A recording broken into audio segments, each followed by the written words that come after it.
Oh, look what came in the mail today. What have we got? Woohoo! A new toy.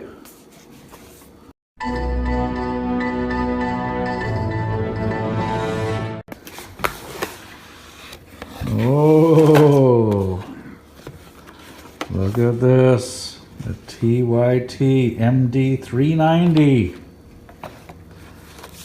This is the updated version that has a GPS built in. Ooh.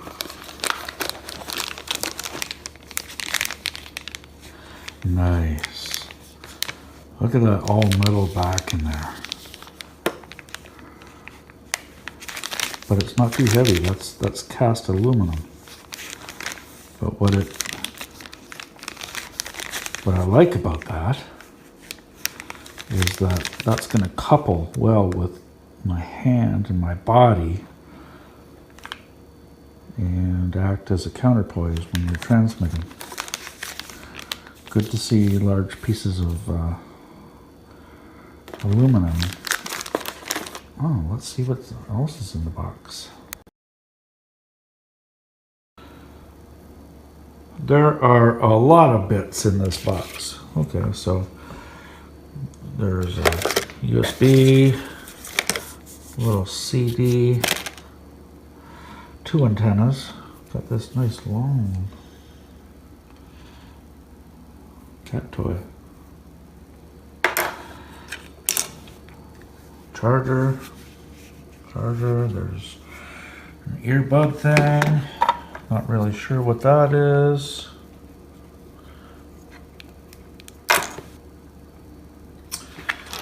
Wow, well, here's my new Tytera TYT 390. This is the one with the GPS built in. First time power on.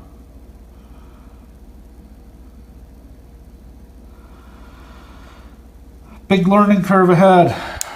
Digital radios, yeah, they're not quite the same as old school radios. It's, yeah, I know. Yeah, that's quite a handful of radio, but it's not too heavy. It's of that really strong plastic stuff too. Well, let's get this thing going and see if we can make it work. So, from what I understand, there's these things called code plugs. And they are basically a set of stored settings that somebody has set up. And so I went to my local repeaters and I downloaded the code plug for my radio, and it seems to have updated properly with the software. So now I have some different channels in here. That looks like worldwide. I forget what that one stands for. North America, Canada, TAC 310, which is supposed to be quite a busy one, but I haven't heard a peep out of this radio yet. There's a test channel, Greater Hamilton area where I live here. So yeah, I've been trying some of these. There's nothing past channel 11. So this is a code plug that I installed, and I still have, like I say, I've still heard nothing out of this radio. And man, this is like being a brand new ham all over again. This technology is quite daunting at this point in time. I feel like a newbie all over again, this DMR stuff. Anyway, I've joined a Facebook group. I'm looking around YouTube at all the different tutorials out there. And Yeah, well, having a lot of fun with it, but like I say, I haven't heard anything out of the radio yet. But there she is, my new toy, and there'll be no more videos to follow when I get this thing up and running and working. So, if anybody has any tips for me from the Toronto or Hamilton area in Ontario, Canada, leave me a note below. I'd appreciate it. Later, guys. 73. Well, I've just found out something very discouraging. This is not good news.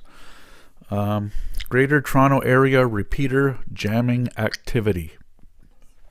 Apparently, 2 or 3 or 4 repeaters in my area have been highly abused by some squabbling hams. Don't anybody tell you that Canadians are all nice and super nice people. They can, especially hams in Canada, can be real pricks. Anyway, so the repeaters in my area are shut down, and my radio, for all intents and purposes, is a brick. There's no way I'm going to be able to do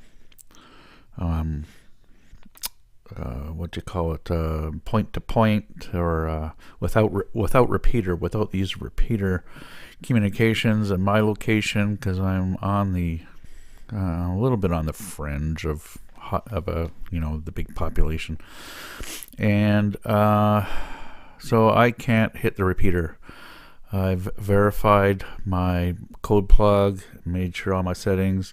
I've gone into scan mode just to listen on all the different channels and tried different zones and everything, and nothing. So I'm not going to give up. Hopefully the repeaters will come back online eventually. But yeah, I just spent over $200 for a brick, a toy that does nothing. Well, stay tuned, guys. That's all I have here. Sorry, the video ends on a sad note, but on to other things. FT8's hopping today, so maybe I'll go do some of that. 73, guys.